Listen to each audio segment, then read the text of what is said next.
Hi everybody, and welcome to this event looking back on 100 years of the BBC and the special magic of the BBC at Christmas. I'm Natalie Jameson, a freelance broadcaster, writer and producer, and you can currently hear me on Joe Wiley's TV Culture Club on BBC Radio 2, also on BBC 5 Live, and as a co-host on the popular books podcast Bestsellers. I will be your chair for this event, hosted by the RSA, and I am delighted to be joined by David Hendy. Hello, David. Hello. Hi, Natalie. So before we kick things off, I want to introduce you properly. David is a writer, broadcaster and emeritus professor of media and cultural history at the University of Sussex. He's published 5 books, including Life on Air, A History of Radio 4, and for the past 5 years has been the principal investigator on a project called Connected Histories of the BBC. His latest book, The BBC, A People's History, I have a visual aid, will inspire our conversation today, but given the time of year as well and the significance of the BBC and Christmas programming, that's going to be a focus as well. A small bit of housekeeping before we get started. If you're watching along live, we'd love for you to get involved in the live chat. Please do share your thoughts and comments. If you're on Twitter, you can use the hashtag RSABBC100. That's RSABBC and then the numbers 100. Briefly about myself, I've worked at the BBC as staff for 14 years from 2002 to 2016 as a journalist, entertainment presenter and programme editor. I was based at Newsbeat at BBC Radio 1, so I have experienced the creative wonders of the BBC, but also just a few of its challenges. So let's begin. David, can we just start before we really get into the meat of this book with archiving and how you even began to encapsulate a history of millions of hours of programming over a century? You do start the book by addressing that, but can you just talk us through that research process? Yeah, I mean, I don't want people to feel sorry for me, but it's actually a really difficult task to tell the history of the BBC because, as you mentioned, there are millions of programmes, actually somewhere between 10 and 20 million programmes. So it's impossible to cover even just a tiniest fraction of those. Tens of thousands of people have worked for the BBC, so you can't convey everyone's contribution. And the BBC has extraordinary written archives. Again, miles and miles of shelves. So you have to be selective, and yet somehow through choosing the kind of the key moments in the BBC, the kind of the tent poles of the last 100 years, you know, war and conflict and great cultural moments, great national moments, you have to reflect those, but you also have to somehow encapsulate the kind of the everyday, the ordinary, because that's part of what the BBC means to us as well. So it's a difficult process of selection where you're trying to tell lots of different stories that somehow add up to conveying what I call the BBC-ness of the BBC. There was one set of records that really helped me, and that was as one of the projects I was involved in was looking at the BBC's own archive of oral history interviews. So since 1972, the BBC's been busy quietly recording in-depth interviews with former members of staff. 600 or so of these exist. They haven't really been made publicly accessible until now, but I was given privileged access to these and immersed myself in these stories. And they really help, not just because they give eyewitness accounts of key moments in BBC history, but they really bring alive the atmosphere, the feelings, the smell of the studios and the production offices and so on. So that was a real help for me. That sounds absolutely fascinating, and I'm quite disappointed that I haven't been asked to give one of those interviews as a former staff member, but maybe it's coming.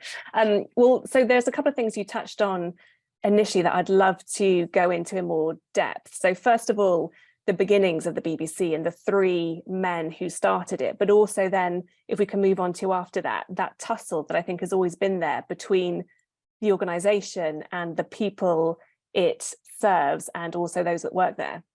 Yeah, well, I mean, let's start with those pioneers in 1922, and I wanted to start with those three men, and they are Arthur Burroughs, Cecil Lewis, and perhaps the one that we know most about, John Reith.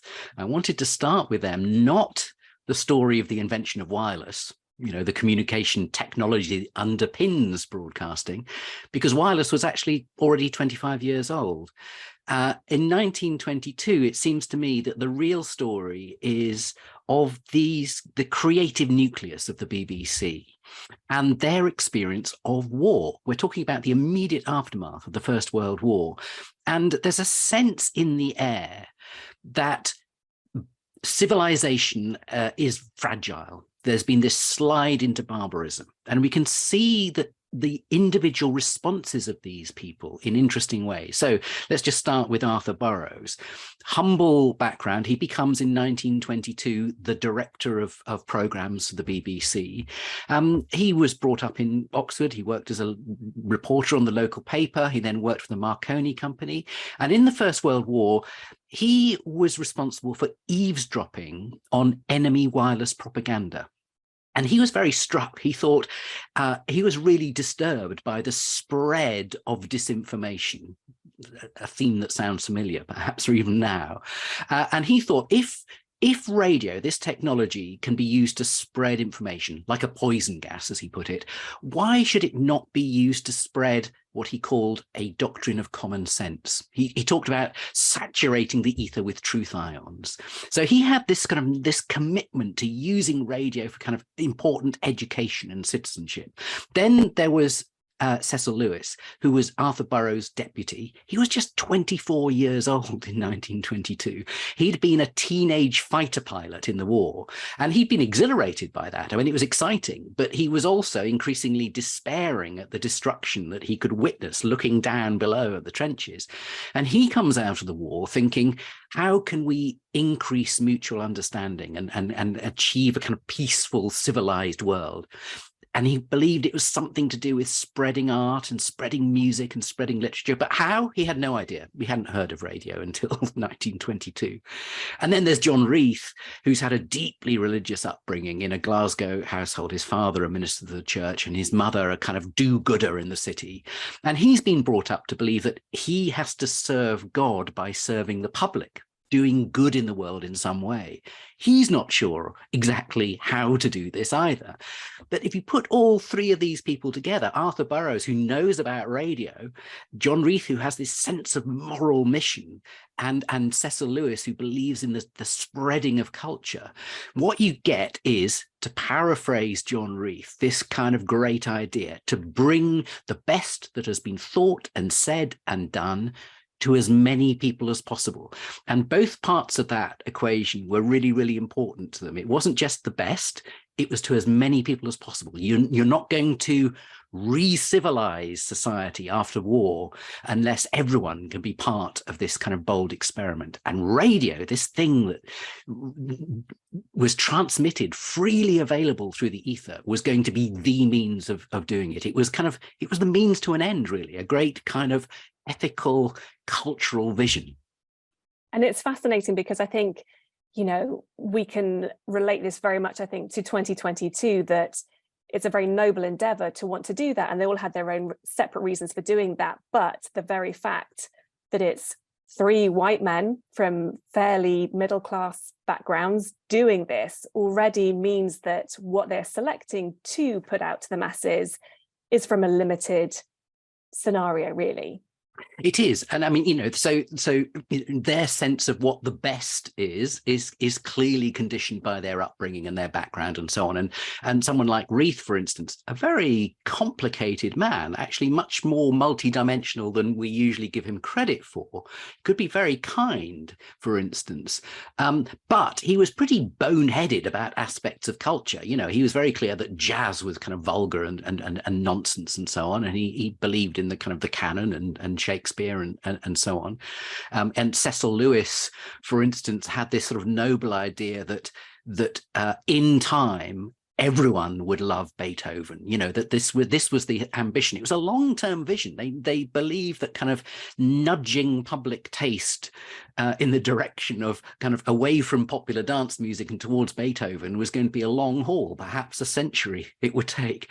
So they believed in that. The one thing I would say is that as the BBC grows in the 1920s and the 1930s, it knows that the majority of people listening to its service are working class people, and they're not going to listen if their culture, their tastes are ignored altogether. So the BBC was never quite in the business of just presenting as a fait accompli, here are the works of high culture, take it or leave it.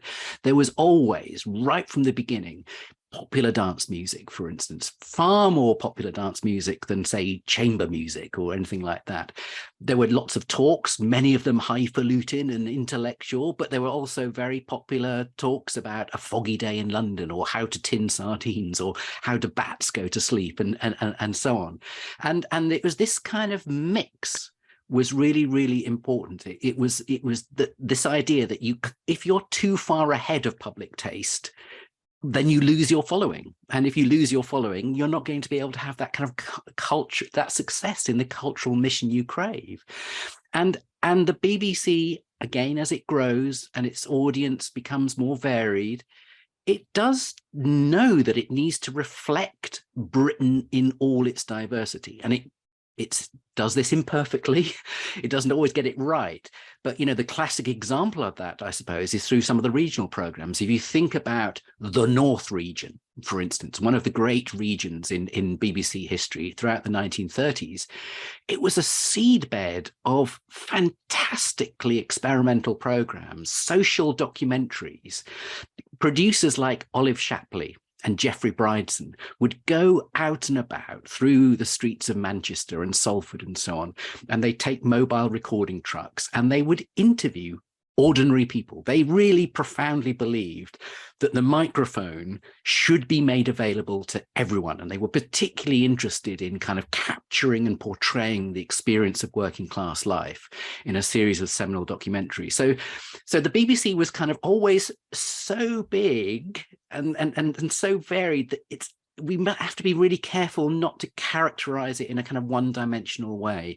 And even if John Reith loathed the kind of stuff that Geoffrey Brydeson or Olive Shapley was doing, he was too busy dealing with kind of high politics and finance to kind of interfere at a sort of daily level with program ideas. So there was a certain amount of freedom to push the boundaries.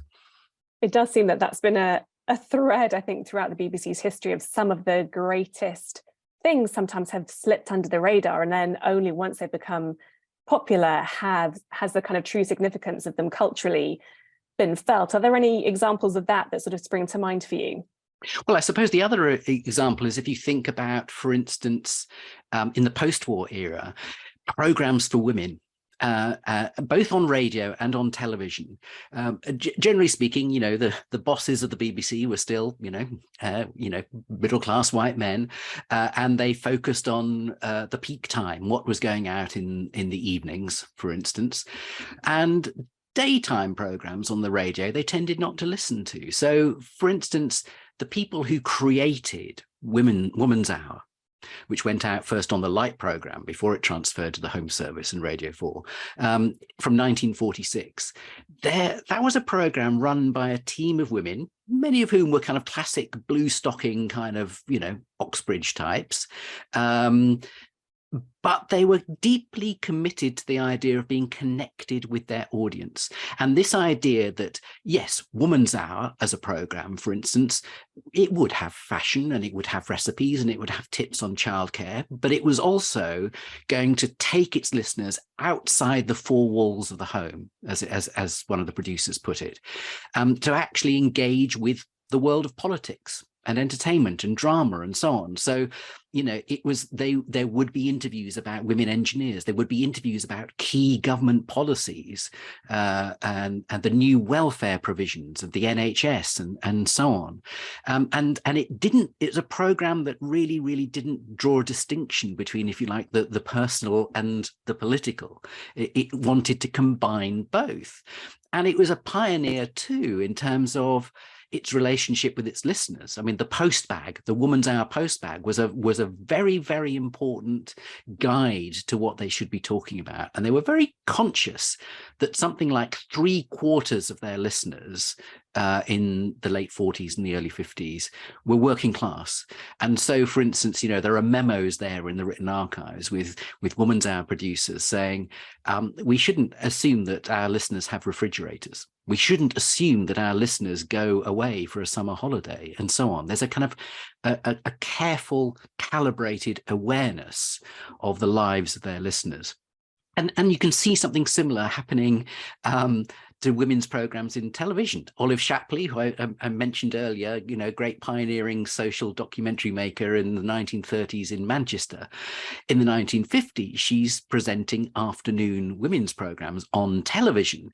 And she's determined that these programs are going to tackle art and culture, theatre reviews, again, politics. She was even presenting a whole episode that was about space and space exploration and so on. As far as they were concerned, it was this kind of rich mix. It was this idea that was articulated actually by a post-war director general, William Haley, who said, what is the BBC for? It's not actually for creating a whole nation of radio listeners or television viewers. It's for creating what he called true citizenship and the leading of a full life. Now, what does that full life mean? It's not just about virtue. It's about pleasure. It's about entertainment. It's about relaxation. It's about the rounded citizen, if you like. And this was kind of taken to heart by many of the program makers at the BBC, that, it was important to offer a rich mix, a balanced diet, that television, for instance, in the 1950s was thought of, the schedule was thought of as like a menu at a restaurant. The evening schedule would begin with something kind of light and appetizing. Then there would be a substantial main course, which might be good for you, but hopefully also entertaining. And then something sweet for pudding. And so, television programs would have ballet and boxing. They'd have an interview with the artist John Piper, followed by someone tearing a telephone directory in half. And the idea was that really is helping to kind of, for us to have a full life. Same for children's programs as well. And it works, on paper, that kind of thing wouldn't work really, but in practice, it does. And I think as somebody who's worked at the BBC, that's often fascinating, is how you have these discussions off air, if you like, that feel like they really won't work. And it's only once it's broadcast, you understand what it was meant to be and what it was meant to do. I'd love to kind of tap into your hugely knowledgeable brain about the BBC in terms of how you can even attempt to satisfy, you can't satisfy all the people all of the time, but enough of the people to keep the BBC going, and how world events have snapped that back into focus at various points. I'm thinking specifically of World War II, but also more recently, the pandemic. Yeah, it's difficult, isn't it? Because if you are trying to kind of offer a service of everything for everyone, then the risk is that you end up pleasing no one. And the BBC has kind of grappled with this in all sorts of different ways. So, right at the beginning, John Reith said, well, we have to be aware of serving minorities, but we also have to please the majority. So the idea is that, well, maybe you manage this through a mixed schedule. Some things will be, popular and maybe kind of, quite simple, and other things will be more sophisticated and so on.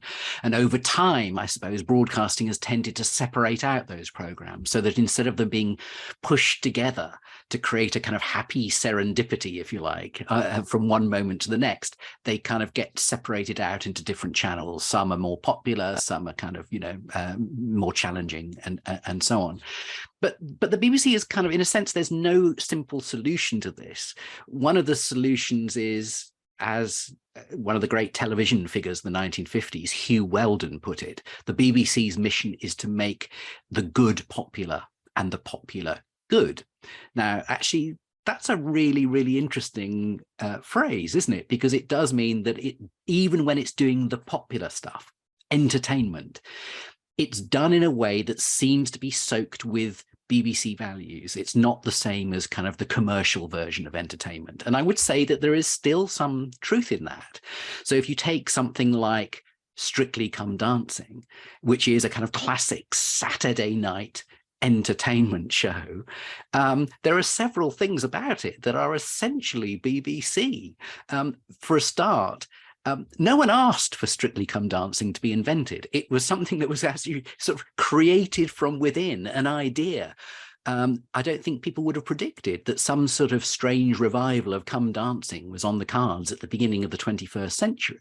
So there is that sort of sense in which it's a kind of it's an innovation of a format, taking of a risk. And it's also kind of lacking in cruelty. It's imbued with a sense of kindness. And it's also imbued with extraordinary production values. I mean, you know, the costumes, the hair design, the set design, and so on, the ability to run a hugely complicated live show live is something which is a reflection of the resources and the cultural capital that the BBC can bring to that. So I think, I mean, this is a roundabout way of answering your question, which is one of the ways in which the BBC can try to include everyone is by, you know, doing popular, accessible, inviting programs, but doing them with a kind of commitment to quality.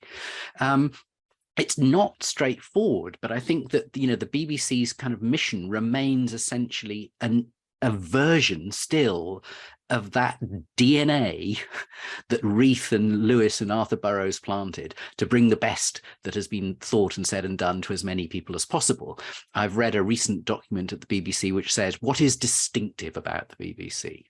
Now, a lot of people say that the BBC, when they talk about distinctiveness, they think about individual programs, the news or opera or certain genres like that.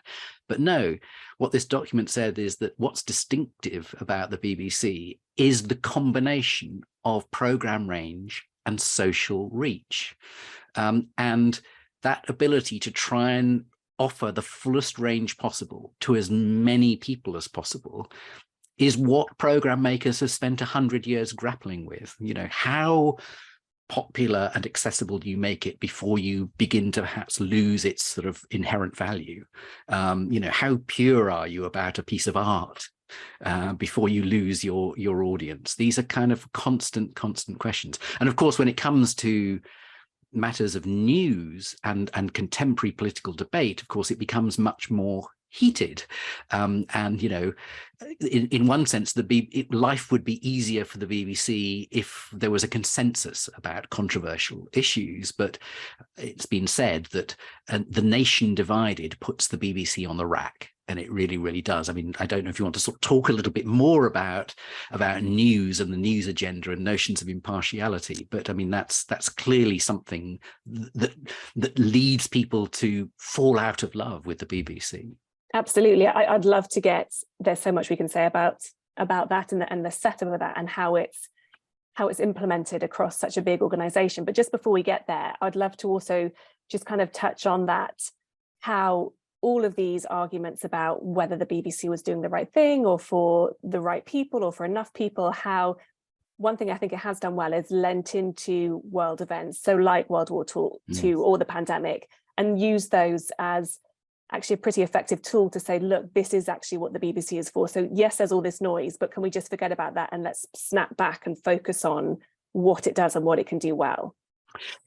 Yes, I mean, absolutely. And I mean, let's just take the pandemic and the war in reverse order, as it were. In the pandemic, I mean, to go back to Strictly Come Dancing again, I mean, in the pandemic, you have this moment where in many ways very similar to the beginning of the war, other things shut down very quickly, theatres shut down, cinemas shut down, and so on. And then suddenly the BBC, which is sort of broadcast into people's homes, becomes a space where things still can happen. And the BBC very, very quickly, and I think impressively, stepped up during the lockdown to provide, for instance, more bite-size curriculum material to support schooling and homeschooling. And offering to screen dramas, plays that had been cancelled in the theatre. And then, I mean, jump forward to December 2020, we might recall that the final of Strictly Come Dancing that year happened on air just a matter of moments after Boris Johnson had addressed the nation to say that, once more, lockdown had come too late, and now we had to have restrictions at Christmas. And so the mood of the nation was kind of rather grim. Christmas was, as it were, cancelled. And then the immediate response of the BBC is it brings us Strictly Come Dancing. And Craig Revel Horwood says right at the beginning of the programme, in the circumstances, I'm going to offer nothing but kindness and good feedback in this episode.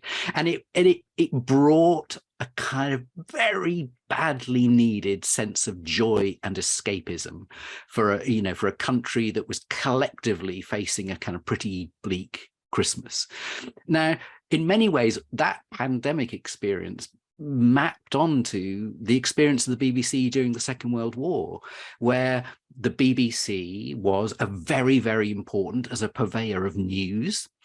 People wanted to know what was the latest from the front, on the military campaign and so on. There was a great appetite for news, but also the BBC was important for boosting morale. Entertainment was important. The BBC knew that its audience, its national audience, needed some sense of hope.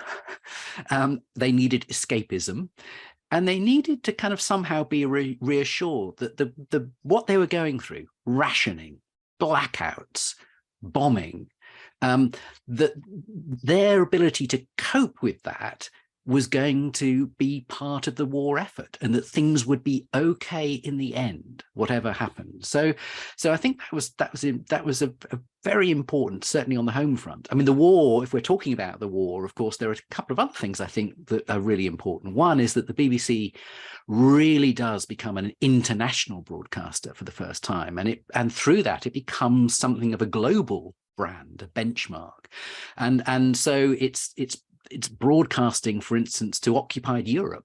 It's broadcasting to enemy countries like Germany. By the end of the war, it's broadcasting in 42 languages. Something like 20 million people are listening in occupied Europe. And people, for instance, who were involved in the French resistance speak very, very candidly at the end of the war about how listening to the BBC was in many ways one of the first acts of resistance. It was very important in supporting them. And that sort of sense in which the BBC becomes associated with truthfulness and reliability. I mean, there were struggles in the wartime. It had constant friction with the government.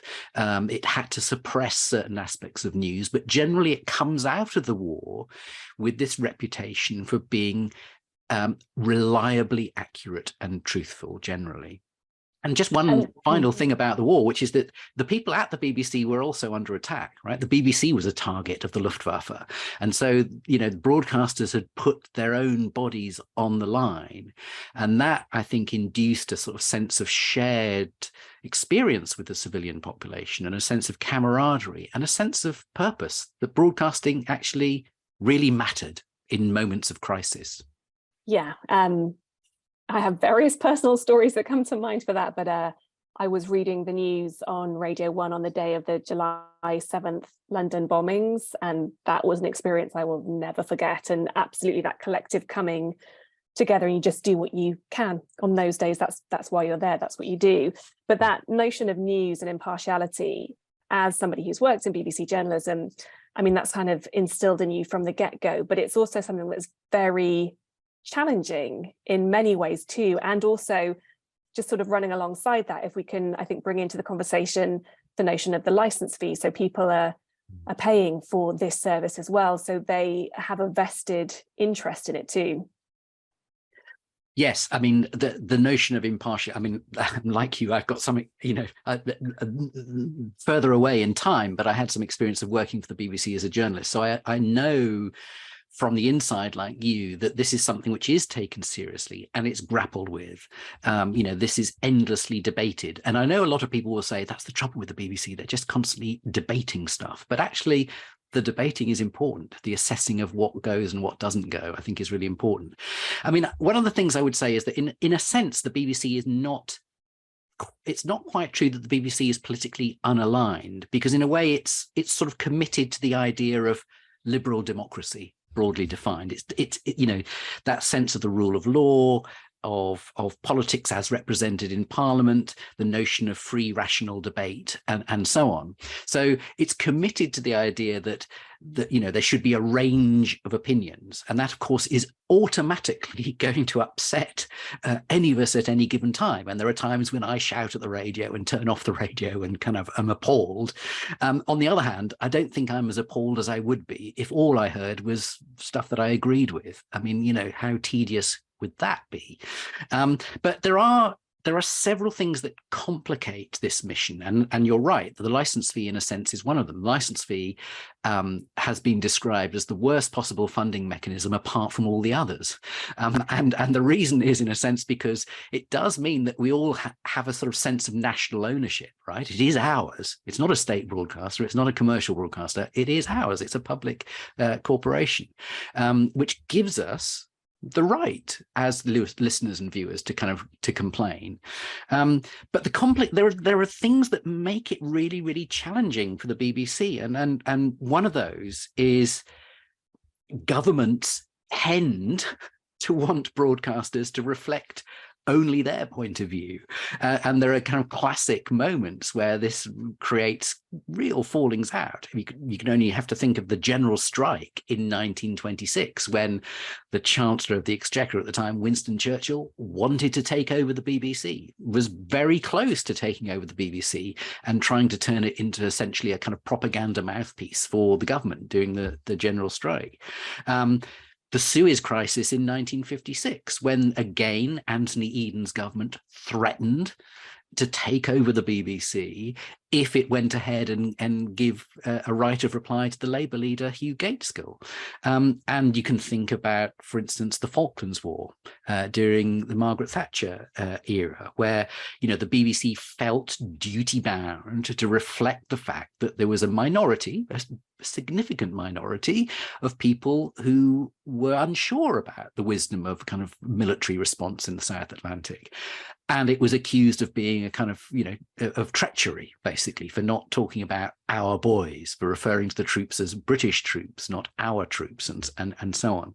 So governments are always going to fall out with the BBC, and it's maybe slightly different between the Conservatives and Labour in this respect. I think that Labour tends to be disappointed with the BBC because it thinks that the BBC doesn't sufficiently compensate for the right-wing bias of the British press.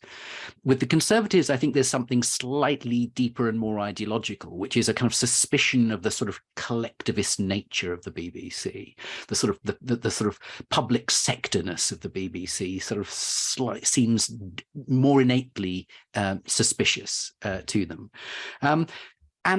And it has to be said that when it comes to news and current affairs, the BBC sometimes doesn't help itself. I mean, it's got a kind of commitment to the idea of kind of teaching us all about the workings of government and so on. It has to be close to the worlds of Whitehall and Westminster.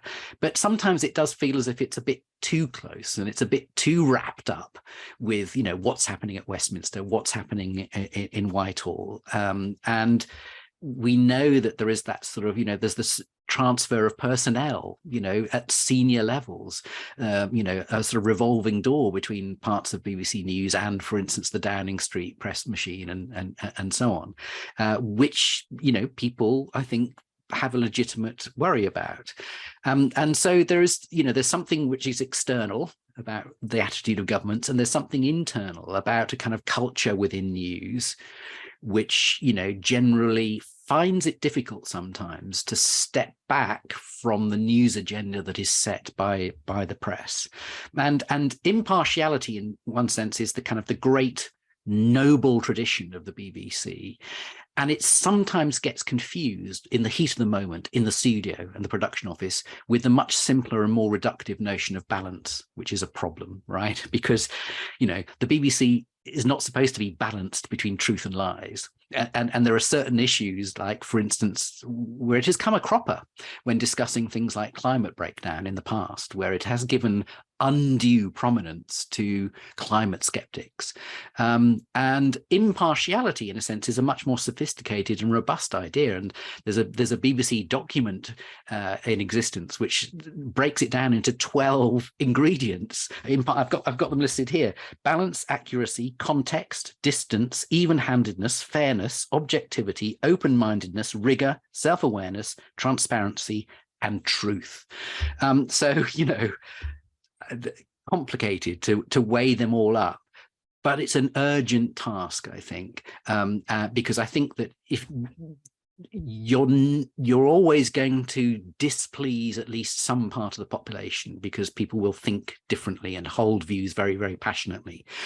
But if you can kind of exert this sort of sense in which you are approaching a subject with a kind of open-mindedness and a fairness, and you treat people decently in that respect, then I think that you've probably done the best you can to maintain that sense in which you don't really have your own agenda. And I think that's very important for the BBC. Yeah, I do too. And I'm sure you're similar in that anybody who's ever passed through the BBC in terms of news, like in other departments too, the BBC editorial guidelines is a weighty tome that anybody has to get into, and a lot of it is common sense, but that's very daunting to live by as well. I think we should mention Christmas at this point, because again, in that sort of balance of trying to offer something different, 2022, we're going to see King Charles's first Christmas broadcast, his Christmas speech on Christmas Day. What's the history of that, and why and how did it become of such cultural importance that we all returned to either listen or watch this? Well, I mean, the first royal Christmas Day broadcast was in 1932, when King King George V was speaking from Sandringham. He was actually a little bit reluctant to do this. He had to be kind of persuaded, and he was also a little bit nervous about it.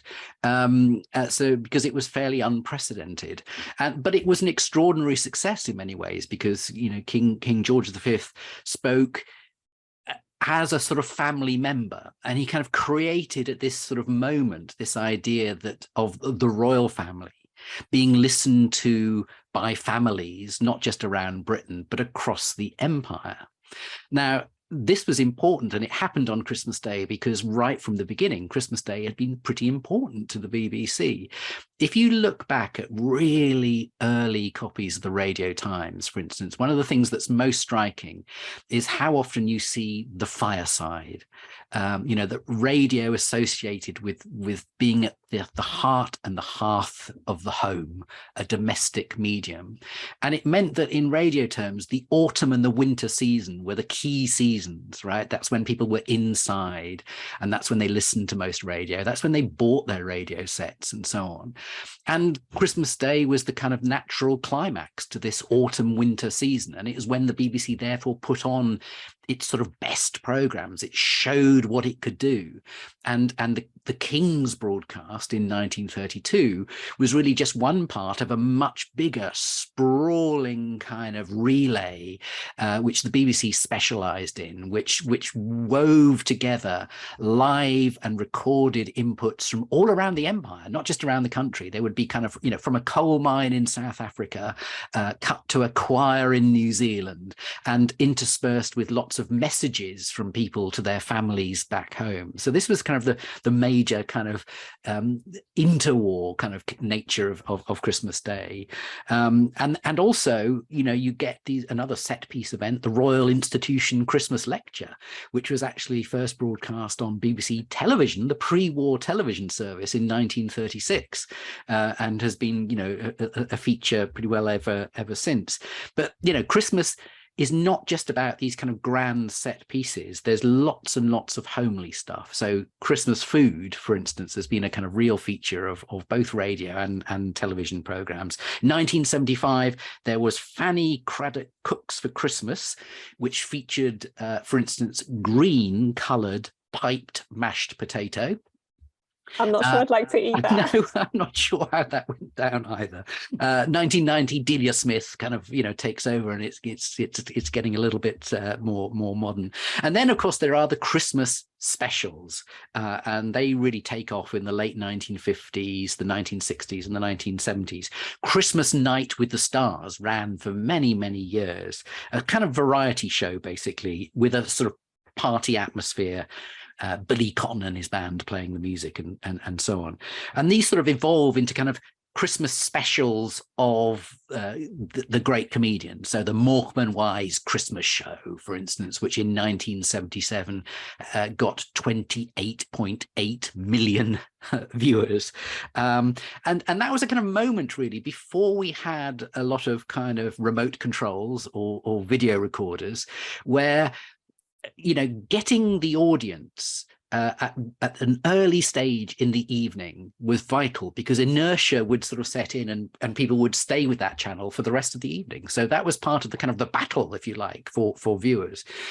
It's less intense now because we time shift, we record stuff, we watch it on iPlayer, we can watch it almost at any time, but we have this kind of almost a sort of residual habit now that's built in, that we have an expectation that on Christmas Day there are going to be certain specials. It's not going to be Christmas without the Christmas episode of Call the Midwife, for instance. And there are still big audiences. I mean, when EastEnders, and this is going back a bit now, but the Christmas Day 1986 episode where Dirty Den confronts Angie and the divorce and everything kind of erupts. I mean, that had an audience of 30 million. It was the biggest television audience in Britain of the decade. So these are moments where we have got used to structuring our Christmas sort of schedule, our domestic schedules, around what's happening on television, even though in a sense we don't have to. It's a bit like the shipping forecast, which boats no longer need the shipping forecast. They can get their information elsewhere, but the shipping forecast is now woven into the rhythm of our sort of daily lives on radio. And it's a bit like that with Christmas television, and the BBC has been absolutely at the heart of that. But I think it's one of those ongoing discussions, right? Because yes, there's streaming and there's so many different ways to watch on demand, and also the BBC doesn't operate in a vacuum. So alongside it is all these other broadcasters coming up, and obviously so many streaming platforms where we are now in 2022. But still, there is something about that community experience of whether you're listening to the same program as it's being broadcast live at the same time, or watching something, which is where I think Christmas becomes such a focus. And as somebody who grew up with the Top of the Pops Christmas specials being the most important thing on Christmas Day, I think there's still something fascinating in that I think we assumed would diminish and go away. But if anything, it's almost coming back even stronger, that we want to watch and share collectively together.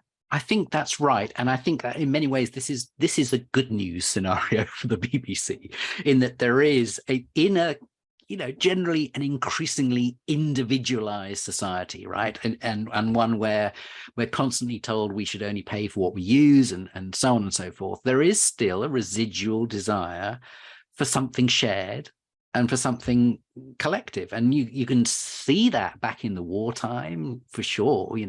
Programs like It's That Man Again, Itmar, and Music While You Work, and so on. That idea of the joke that you can tell and retell with your friends and share in the street the next day, that shared experience that kind of fuels kind of conversation and gossip and discussion around the dinner table. I think that is still alive. I mean, I think, the more individualized in many ways, the more fragmented our media consumption is, the more these moments of coming together. And I mean, you know, perhaps the most recent one would be, for instance, the funeral of Queen Elizabeth II. They become kind of invested with even more meaning. I think that's very true. And I think that in a way that's good news for the BBC. I think that willingness, that keenness to actually have something shared, and it very often we're taken by surprise by it as well. I think it's not entirely predictable, and it's also, it has to be said, not inevitable that it will stay that way. I mean, you know, politically we're in a culture and a climate where we are encouraged to think selfishly sometimes, that we should only be paying for what we use.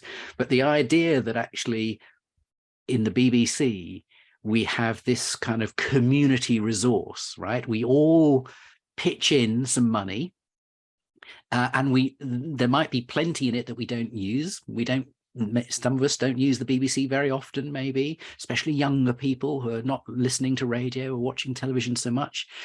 But that doesn't matter in a sense, because what you're doing is that, you know, at some stage in your life, you'll need it, a bit like the NHS. You hope you don't need it, but you probably will at some stage. If not now, later. And even if you don't use it later, someone else will use it. And that idea of like contributing to something which in the meantime becomes this extraordinary natural resource that nurtures a kind of decent public culture, I think is something that we really, really need to cherish. Yeah, I think so too. And I'm aware that our time is almost running out. So I just wanted to touch on a couple of things finally.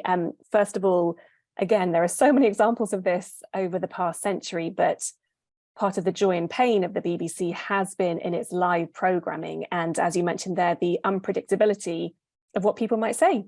Anybody could say when it's live. And you've got some beautiful examples in your book. There was one that really struck me that I was personally interested in, because it was a Radio 1 example with John Lennon and Yoko Ono on John Peel's show, discussing a very intimate family circumstances and how actually that can then shift a discussion nationally.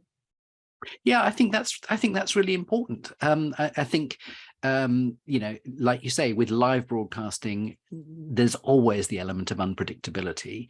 And usually what is very striking about these moments is that when they happen, and something controversial maybe is said, and there are sort of, you know, I mean, the John Peel example where, you know, they're discussing Yoko Ono is a kind of, in many ways, a very moving example. But there are more controversial ones, for instance, you know, the Russell Brand, Jonathan Ross moment, you know, of inappropriate behavior on air. But even in those cases, what's very striking is that at the precise moment they happen, very few listeners or viewers actually complain. What tends to happen is that the newspapers get hold of the story a couple of days later, and of course they use this, in a sense, they weaponize it to attack the BBC, and then you get the deluge of complaints. And one of the things that tells us, I think, is that by and large, most of us, most of the time, are willing to kind of be exposed to difficult material or unexpected material that challenges us in some way, and we can cope with it. And you know, one of the things I kind of hope is that the BBC carries on being brave about this, you know, because one of the kind of, you know, throughout its history, it has had moments where it's kind of thought, you know, in order not to cause offence, it plays it safe.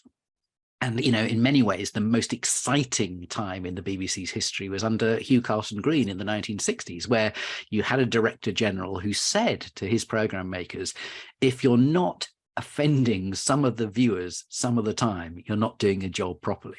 And by that, he was really trying to do something positive, which is to say, for society to grow in a healthy way, we need to be confronted with difficult things, surprising things, and so on, not just endlessly supplied with stuff that we already know and we already know that we like.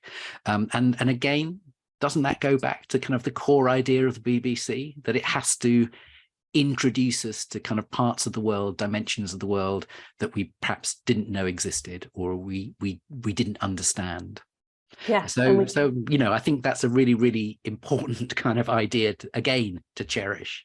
I think so too. And it feels like the perfect way to wrap up this conversation, just with that sense of wonder of actually, who knows what's going to happen next. But, you know, we're here to see and hear how the BBC deals with it. David, thank you so much for this great conversation. I've really enjoyed it. David's book, The BBC, A People's History, is out now. The RSA has provided a discount code for anybody buying the book through Foyles. That code is Foyles, Foyles, RSA 20, the number's 20. Both that code though, and a link to the book are going to be appearing in the live chat as we speak. So thank you to everybody who's tuned in to watch today, and thank you to the RSA for hosting this event. If you'd like to learn more about the work of the RSA and how to get involved in their global fellowship community, you can visit thersa.org. Thank you all for watching, and we'll see you next time.